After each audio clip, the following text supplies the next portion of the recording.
सद्गुरुदेव भगवान की जय। श्री सीताराम सरकार की जय। श्री राधा रमण लाल की जय। श्री गौरी शंकर महादेव की जय। सभी दर्शकों और भक्तों को कोटि कोटि प्रणाम। सबको प्रेम भरा जय जय श्री राधे, जय जय श्री सीताराम।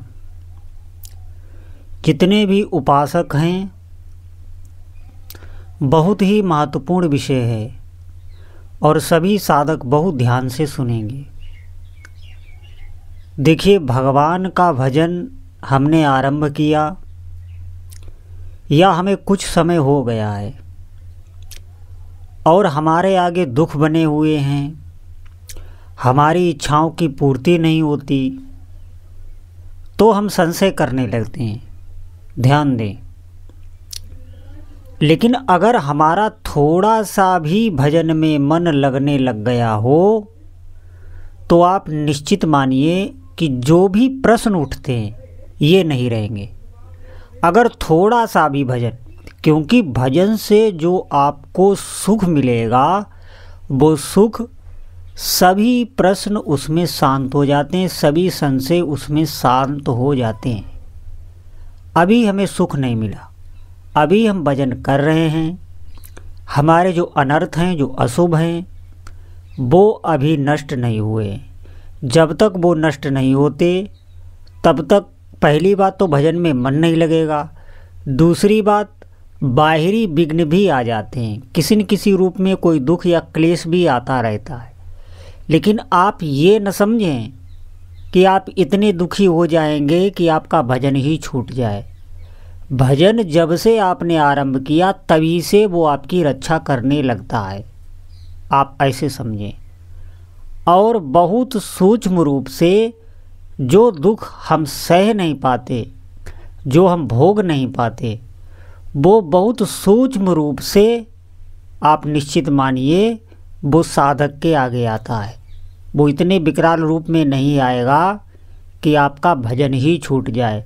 बात बस इतनी है कि हमारे मन में अवश्य ही संशय आ जाते हैं।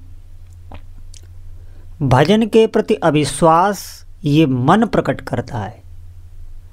ये इसलिए करता है क्योंकि जन्म मरण में डालने वाला ये मन ही है। ये मन ही जीव को फंसाए रखता है, ये ध्यान रखें। तो हमें इससे निरपेक्ष होकर सोचना है, हमको मन को लेके नहीं सोचना है, हमें इससे निरपेक्ष होके ही निर्णय लेना है। और आप निश्चित मानिए भजन अपना काम कर रहा है, आप थोड़े समय इसे अवश्य जपिए, विश्वास पूर्वक जपिए। अगर लाभ नहीं हो रहा है तो भी आप इसे जपते चले जाएं। जैसे दवा अगर असर नहीं कर रही है तो पहले तो ये देखें कि हमारा परहेज कितना ठीक है। अगर परहेज भी ठीक है तो आप ऐसा समझ लें कि बीमारी बहुत ही बड़ी हो गई है, धीरे धीरे अवश्य ही लाभ होगा। और दूसरा कोई उपाय नहीं, अगर दूसरा कोई उपाय हो तो आप वो करें, कोई इतना जोर नहीं। लेकिन आप इतना समझ लें, मैं अपनी तरफ से नहीं कह रहा हूँ, ये मैं संतों की बात आपको बता रहा हूँ। नाम जप के अतिरिक्त इस कराल कलिकाल में दूसरा साधन नहीं है, ये ध्यान रखें आप। उस साधन में आपको बहुत समय लग जाएगा, फिर भी जितनी जल्दी नाम जप से आपको लाभ मिलने लगेगा दूसरे साधन से नहीं मिल पाएगा, ये ध्यान रखें। क्यों? क्योंकि ये ऐसा साधन है कि आप हर स्थिति में ये कर सकते हैं। इसमें पवित्रता कोई बाध्य नहीं है कि आप पवित्र होके ही नाम जप करें। और अगर इसका आपने अभ्यास बना लिया तो निश्चित मानिए, अगर आपको अभ्यास हो गया नाम जपने का तो वही फल मिलता है जो बैठकर स्नान करके माला चलाने या मंत्र जपने से मिलता है, वही साधक को नाम जप से मिलने लगता है। आप इसे करें तो बात इतनी है, हम अभ्यास नहीं करते, हम थोड़ा अभ्यास करते हैं तो हम उसके बारे में सोचने लगते हैं कि अभी हमें लाभ नहीं हुआ, इतना समय हो गया हमें लाभ नहीं हुआ। और दूसरों से तुलना कर कर के हम अपने ही आप को धोखा दे देते हैं और भगवान नाम जप में हमारा विश्वास टूट जाता है। आप कभी अपने विश्वास को ना तोड़ें, ये हम अपने साथ ही विश्वासघात कर रहे हैं, ये ध्यान रखें।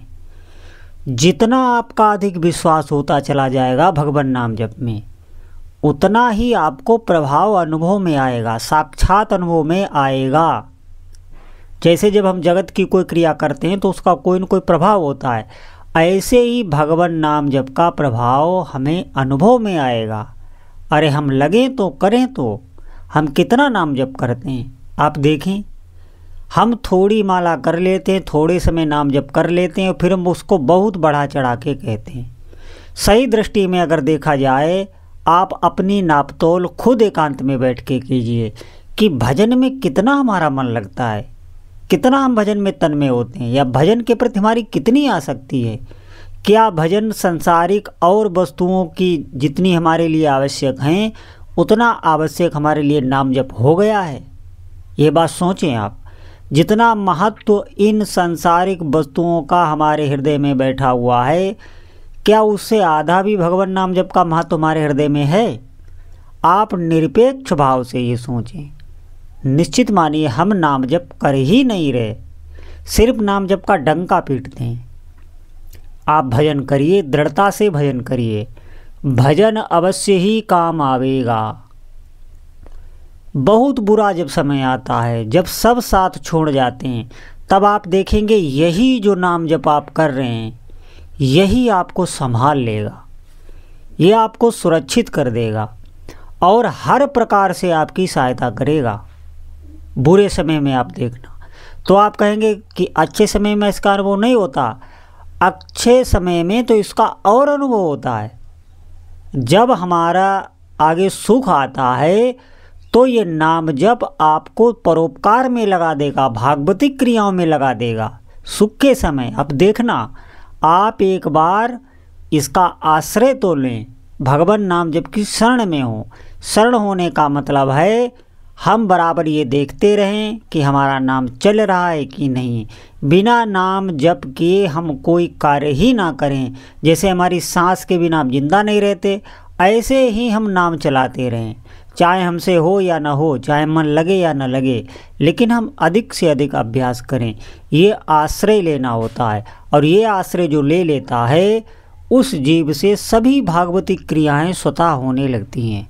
जो बाहर और भीतर की पवित्रता चाहिए वो स्वतः उसमें सामर्थ्य सहित आ जाती है। सामर्थ्य भी आपको आ जाएगी और स्वतः ही भागवतिक क्रियाएं होंगी, परोपकार के कार्य स्वतः ही होंगे और आपको कोई उन पर अहंकार भी नहीं होगा। ये ध्यान रखें। जैसे एक साधारण व्यक्ति कोई परोपकार का कार्य करता है, कोई बड़ी समाज सेवा करता है, तो उसके भीतर अहंकार होता है, बहुत ज़्यादा होता है। लेकिन नाम जापक के भीतर बिल्कुल नहीं होगा और दैन्यता बढ़ेगी। जितना परोपकार करेगा उतनी दैन्यता बढ़ेगी उसके भीतर। इसीलिए भक्ति फलीभूत होती है। तो हम समय को व्यर्थ ना करें, ये बात ध्यान रखें। अधिक से अधिक नाम जप करें।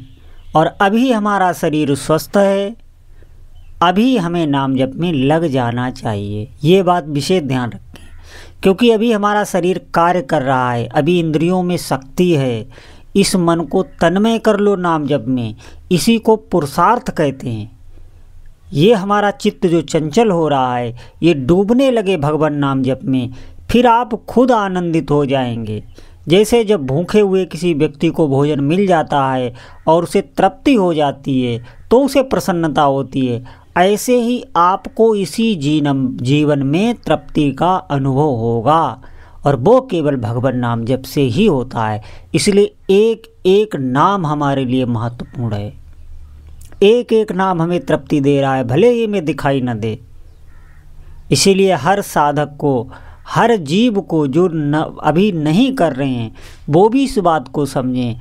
आप भगवान नाम जप करें, सारी कौशलता, सारी सद्बुद्धि आपके भीतर स्वतः आ जाएगी और भगवान का ज्ञान, जो भागवतिक ज्ञान जिसे कहते हैं, वो स्फुरित होने लग जाएगा। वो ज्ञान ऐसा दिव्य ज्ञान होता है, ऐसा दिव्य विवेक होता है जो आपको हर संसारिक प्रपंचों से बचाता रहेगा। वो ऐसा विवेक होता है कि वो नींद में भी जागता रहता है, नींद में भी आपको सावधान कर देगा। ये ध्यान रखें, ऐसा विवेक जागृत होगा। तो सभी साधकों से मेरी यही प्रार्थना है, आप भगवान नाम जप करें, अधिक से अधिक करें, संशय बिल्कुल ना करें। बोलो जय जय श्री सीताराम।